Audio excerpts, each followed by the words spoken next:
बढ़ते आगे, प्रदेश के कई जिलों में ठंड का सितम देखने को मिल रहा है। सर्दी के चलते ठिठुरन बढ़ गई है। अलाव का सहारा लेते हुए लोग नजर आ रहे हैं।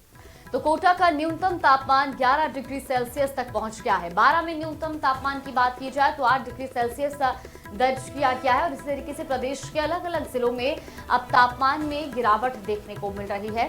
खासतौर पर अब बात की जाए तो कोटा में न्यूनतम तापमान 11 डिग्री सेल्सियस और 12 में 8 डिग्री सेल्सियस तक दर्ज किया गया है। आने वाले दिनों में सर्दी का सितम और ज्यादा बढ़ सकता है और ऐसे में कई इलाकों में एक बार फिर से पारे में और तापमान में बदलाव देखने को मिल सकता है। बारह से नितिन और कोटा से हिमांशु हमारे संवाददाता इस वक्त लाइव हमारे साथ है। सीधे उन्हीं का रुख कर लेते हैं। हिमांशु, लगता है बहुत ज्यादा ठंड पड़ रही है और ये पारा अभी कहां जाकर पहुंचने वाला है, क्या मौसम विभाग का कहना है?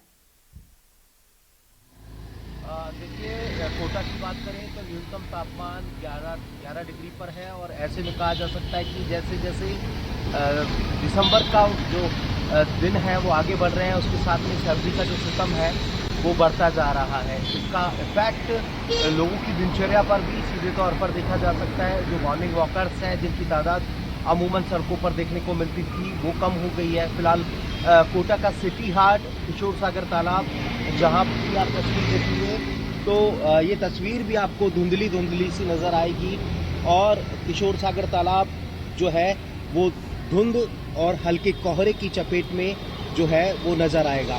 देख सकते हैं आप कि ये कोटा का सेंटर पॉइंट है। सिटी हाट कहा जाता है किशोर सागर तालाब को और यहाँ पर आपको हल्की धुंध और कोहरे का असर देखा जा सकता है।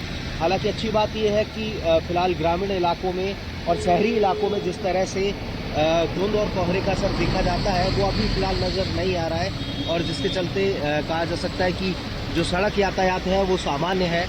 लेकिन दिल्ली से और कोटा की तरफ अगर बात करें तो वहाँ भी हल्का जो रेल यातायात है वो प्रभावित है क्योंकि और इसमें जो लोग हैं उनको भी खासा परेशानी जरूर हो रही होगी क्योंकि ठंड लगातार बढ़ती जा रही है। नितिन, आपसे भी जानना चाहेंगे, लगातार दिसंबर की शुरुआत के साथ ही हम देख रहे हैं तापमान में गिरावट देखने को मिल रही है। अगर मौसम विभाग की ओर से जानकारी की बात की जाए तो किस तरीके का मौसम आने वाले दिनों में रहने वाला है?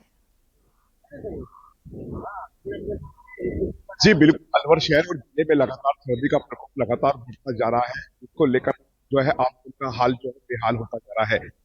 सुबह होने के साथ ही जहां लोगों की दिनचर्या पर काफी प्रभाव पड़ा है और प्रभाव के चलते कामकाज भी जो है उनका ठप होने लगा है क्योंकि हम इस समय मौजूद है अलवर शहर के बिजली सर्किल पर। हम आपको दिखाना चाहेंगे कि किस तरह से ले रहे हैं यहाँ पर, क्योंकि लोग अलाव जलाकर सुबह से ही 6 बजे से ही लगातार अलाव जला रखा है और काफी संख्या में लोग अलाव जलाकर बैठे हुए हैं क्योंकि जिस तरह से अलवर शहर से जिले भर में जो सर्दी का प्रकोप है लगातार बढ़ चुका है। आगे भी सर्दी लगातार बढ़ती जाएगी और सुबह और शाम की सर्दी में भी काफी जो है तेजी देखने को मिल रही है।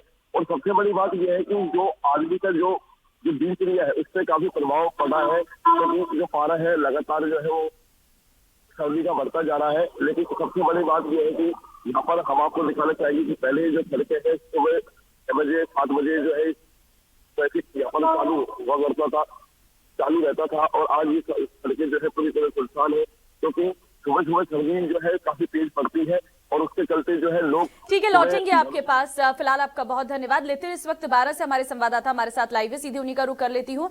नितिन, बताया जा रहा है कि 2 दिनों में करीब 2 डिग्री तक पारा लुढ़का है। अभी क्या स्थिति है, कैसा मौसम बना है?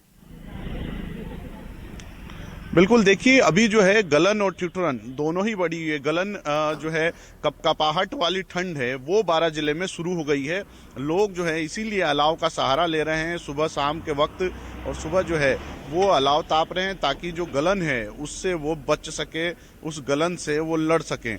और इसी ठंड का वजह ही यही है कि ठंड के वजह से जो सड़कें हैं जो अमूमन भरी रहती है, लोग जहाँ ट्रैफिक चलता है वो सड़कें भी 7:15 बजे के बाद भी लगभग वो जो है वो खाली पड़ी हुई है। लोग जो है अब घरों से निकलना कम हुए हैं। अगर निकल भी रहे हैं तो पूरे इंतजामात से निकल रहे हैं, सर ढककर, एक्स्ट्रा स्वेटर पहनकर, इन सब चीज़ों का प्रयोग कर रहे हैं ताकि जो है ठंड के मौसम में वो किसी तरह बीमार ना पड़ जाएं। तो जाहिर सी बात है ठंड से जनजीवन जो है वो प्रभावित हुआ है, और प्रभावित जो हुआ है वो दिख भी रहा है, क्योंकि जिस तरह से सड़कें सूनी पड़ी हुई है, तो लोग जो इस ठंड में सुबह के वक्त इस ठंड के बीच घरों में रहना ज़्यादा पसंद कर रहे हैं। आवश्यक काम हो रहा है तो ही शायद घरों से निकल रहे हैं, और ये असर जो है वो नज़र आ रहा है। तो ठंड जो, अगर मौसम विभाग की बात करें, जो ठंड है आगामी दिनों में, क्योंकि लेट शुरू हुई है सर्दी, दिसंबर शुरू होने के बाद अब जाकर जो है सर्दी का असर शुरू हुआ है, तो ये सर्दी जो ठीक है आई नितिन, है, फिलहाल आपका बहुत ये अब धन्यवाद तमाम जानकारी देने के लिए। हिमांशु, आपका भी बहुत धन्यवाद तमाम जानकारी देने के लिए। और चलिए अब खबरों में आगे बढ़ते हैं। हाईकोर्ट की जयपुर बेंच को मिली बम की धमकियों ने प्रशासनिक अमले में हड़कंप मचा दिया। एक अनजान आईडी से आई ईमेल ने अफरा तफरी मचा दी। आनन फानन में पूरा परिसर खाली कराया गया और सुरक्षा बढ़ा दी गई है। लेकिन इन सबके बीच एक बात गौर करने वाली यह है कि राजस्थान में 3 दिनों में तीसरी बड़ी धमकी थी। ये रिपोर्ट देखिए।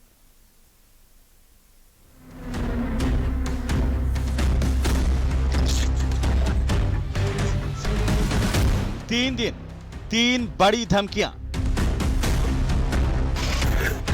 धमकी भरा ईमेल, कौन है विलेन? आज जयपुर की शुरुआत हड़कंप से हुई, वो हड़कंप जो एक बम ब्लास्ट की धमकी से मचा। राजस्थान हाईकोर्ट की जयपुर बेंच को एक बार फिर बम से उड़ाने की धमकी मिली। गौर करने वाली बात यह है कि अज्ञात दहशतगर्दों ने 3 दिन के भीतर 3 बड़े और संवेदनशील स्थानों को बम से उड़ाने की धमकी दी है। इन लगातार मिली धमकियों ने सुरक्षा एजेंसियों को हाई अलर्ट पर ला दिया है। हाईकोर्ट की जयपुर बेंच को ईमेल के जरिए मिली इस धमकी में कहा गया कि तमिलनाडु के थिरुपरनकुंद्रम मामला, इस मामले ने दुनिया भर के मुसलमानों को नाराज कर दिया है। भाजपा शासित राज्यों की अदालतों में ऐसे ही धमाके होंगे, तभी सनातन धर्म के विरोधी उदयनिधि स्टालिन की ताकत समझ में आएगी। 7 शक्तिशाली RDX बम लगाए गए हैं। सभी मुसलमान तुरंत राजस्थान हाईकोर्ट छोड़ दें। इस ईमेल के मिलते ही हाईकोर्ट की बेंच को खाली करा लिया गया। बम निरोधक दस्ता, डॉग स्क्वाड, ATS और जयपुर के तमाम आला अधिकारी तुरंत मौके पर पहुंचे और सघन तलाशी शुरू कर दी। एहतियात के तौर पर शुक्रवार को होने वाली सभी सुनवाइयां भी स्थगित कर दी गईं। राजस्थान हाईकोर्ट के अंदर आज एक बार फिर से जो है वो बम होने की सूचना मिली है, जिसके बाद में सुरक्षा एजेंसियों के हाथ पैर फूल गए। हालांकि अभी तक किसी भी प्रकार के जो बम या इस तरीके की जो संदिग्ध वस्तु है वो नहीं मिली है, लेकिन सूचना के बाद में राजस्थान पुलिस और कहा जा सकता है कि तमाम जो इन्वेस्टिगेशन एजेंसियां हैं वो मौके के ऊपर पहुंच चुकी है। अधिवक्ताओं में इस तरीके से जो है वो कौतूहल का जो है वो विषय यह बना हुआ है कि लगातार इस तरीके की जो है हाईकोर्ट के अंदर सूचना यहां पर आ रही है, तो मजाक यहां पर बन चुका है। इससे ठीक एक दिन पहले अजमेर में भी ऐसा ही आतंक मचा था। लिहाजा 3 दिनों में 3 बड़ी धमकियां मिलना वाकई चिंताजनक है। बुधवार जयपुर कलेक्ट्रेट, गुरुवार अजमेर कलेक्ट्रेट और अजमेर शरीफ दरगाह, शुक्रवार हाईकोर्ट की जयपुर बेंच। ऐसे में गौर करने वाली बात यह है कि अजमेर और जयपुर की ये धमकियां अनवेरिफाइड ईमेल आईडी से आई हैं। बम की ये सूचना भले ही अफवाह हो, लेकिन ये घटना दहशतगर्दी के नए तरीकों को बताती है कि कैसे बिना किसी संदिग्ध वस्तु के सिर्फ एक अज्ञात ईमेल के जरिए अफरा तफरी मचा दी जाती है। इसे लेकर वकीलों में भी रोष दिखा।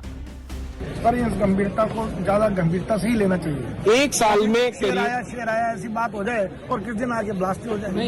एक साल में मेरा निवेदन इतना सा है, क्या पुलिस के पास इतने क्या कहते हैं चीजें नहीं है कि एक मैसेज को ट्रेस आउट कर सके कि ये मैसेज कहां से आता है? क्या इनके पास इतने संसाधन नहीं है? आज की टेक्नोलॉजी का जमाना, 1 मिनट लगती है। हालांकि हाईकोर्ट प्रशासन ने पुलिस को और कड़ी सुरक्षा देने के निर्देश दिए हैं, लेकिन 3 दिनों में 3 बड़ी धमकियां मिलना सुरक्षा व्यवस्था पर गंभीर सवाल है। फिलहाल सुरक्षा एजेंसियां हर हालात पर पैनी नजर बनाए हुए हैं। Bureau report, news 18 Rajasthan.